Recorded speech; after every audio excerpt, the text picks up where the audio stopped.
Hello. Alright.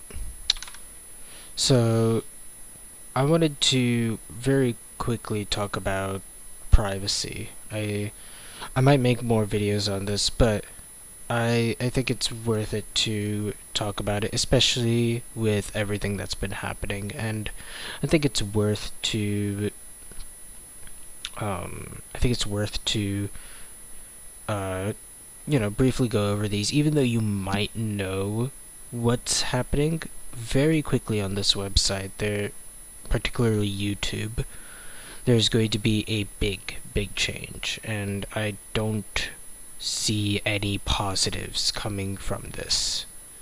So, very quickly, the very first thing that I want to go over, and we'll go over this video later. The very first thing I want to go over is what kind of sparked the massive talk about privacy in recent days. Well, the what's jump-started all of this was the Online Safety Act.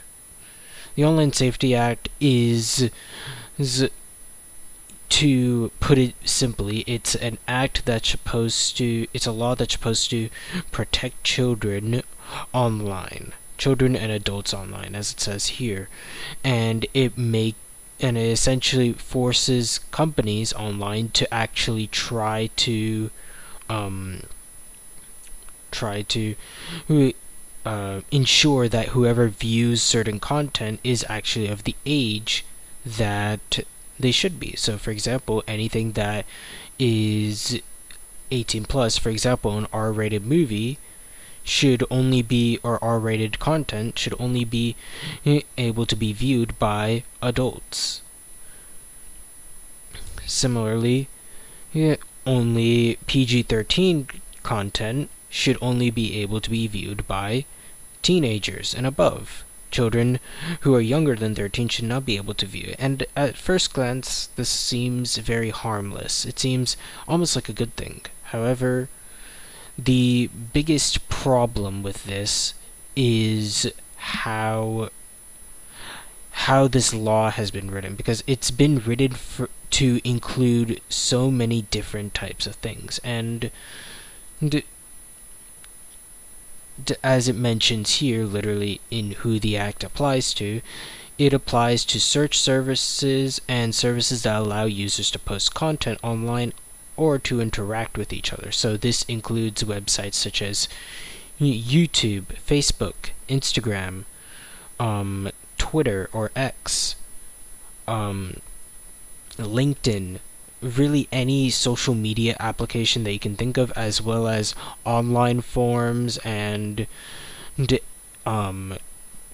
anywhere, like even streaming services as well. It even mentions over here on instant messaging services. So this includes like WhatsApp, and this includes services like WhatsApp, which I know is heavily used outside of the US. And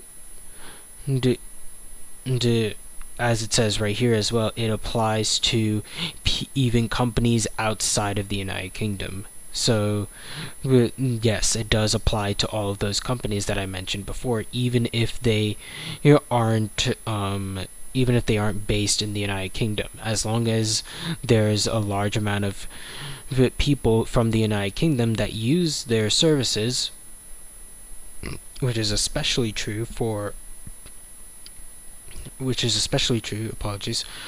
things like YouTube, Facebook, and Instagram, as well as WhatsApp and many others.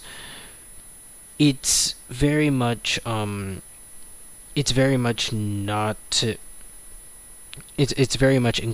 across the internet, and although this is only for people from the United Kingdom, there are laws that are being made right now in Congress to enforce this in the United States. For example, this one has just been introduced, and if you were to read throughout the entire text and everything, you will see that this is eerily similar to the Online Safety Act, meaning that there is a very high chance that the Online Safety Act comes to the United States as well. And the problem with this is that it doesn't end up protecting children. It only does it to an extent, I will say, right? It does protect children, but at the cost of what? And the cost is people having to input their identification into all of these services.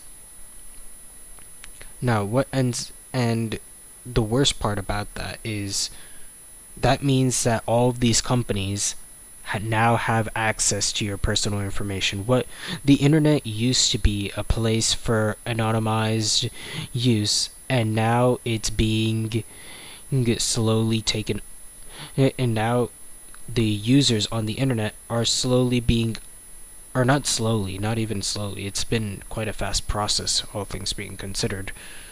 They are being monitored, and this can cause people to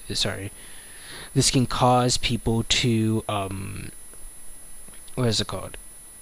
Like, everything that you do online will now be linked to your actual human being, to you as a person, when realistically it shouldn't be like that. The way that the internet was before the Online Safety Act, or before most of this stuff, most of these massive invasions of privacy, was that it was a place to where people could anonymously talk and group together.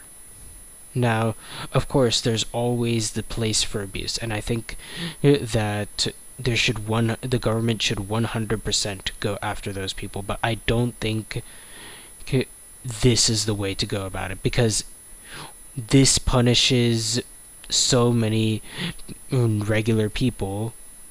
It punishes so many people that have really done absolutely nothing to potentially punish a small subsect of people. And the thing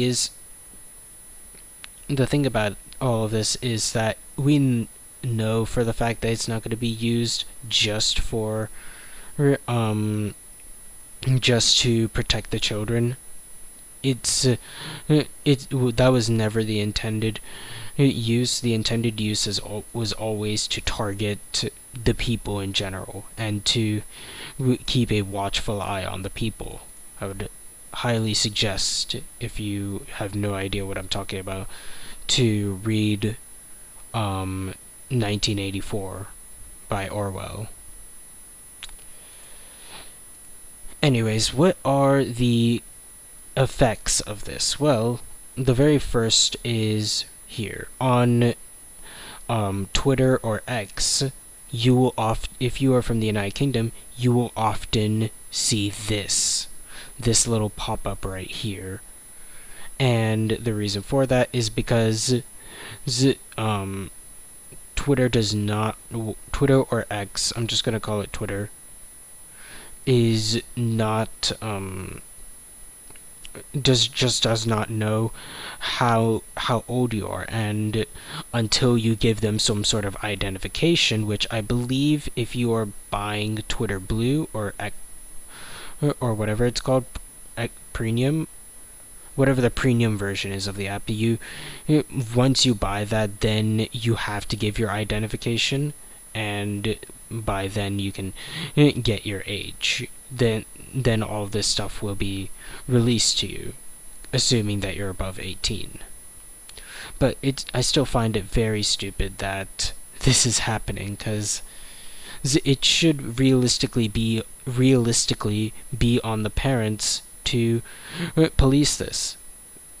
Removing responsibility from the parents just does not help anyone, and if anything, it makes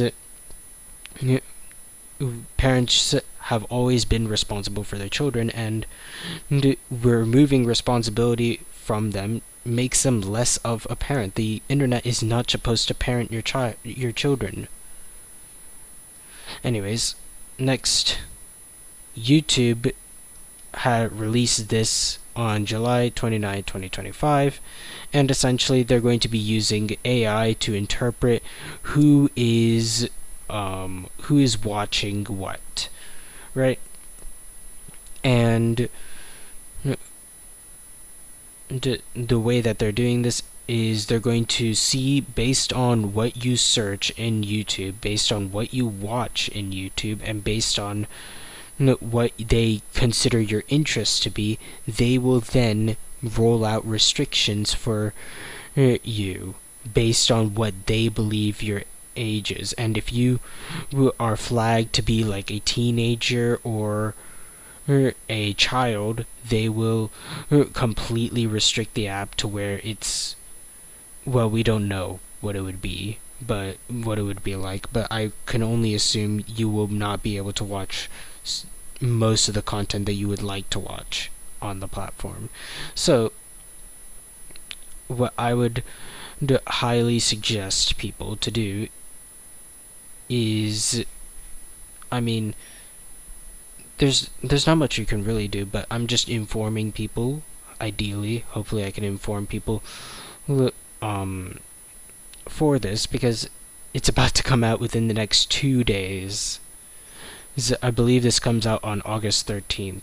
I don't think it mentions it here, but I believe it comes out on August 13th. And yeah, if you are flagged as a teenager, you need to use a government ID or a credit card to verify yourself. And I just find that really stupid. And then I think the most egregious example is Wikipedia. Wikipedia has already criticized this, but currently Wikipedia articles have to be blocked. Certain Wikipedia articles are being blocked because they might have potentially harmful content to children, and I feel like that shouldn't be allowed, because Wikipedia is one of the most useful websites, one of the greatest inventions of the internet. I don't even know, it's one of the greatest inventions of humans, because it's a free, as it says, free encyclopedia. It's literally free information. Yes. Now, is there problems with the information? Yes. Can it be edited by anyone? Yes. But the fact of the matter is that it's free information for everyone, and I believe that people should be able to access this no matter what it is. And by restricting that access without putting in identification, that just defeats the whole idea of it truly being free, because instead of you paying for something, you're giving up your privacy, your freedom. Now, to those who are in the United Kingdom, or actually I would just say to those who care about their privacy but don't know where to start, here's 2 things that I would highly suggest to download and use. The very first is ublock Origin.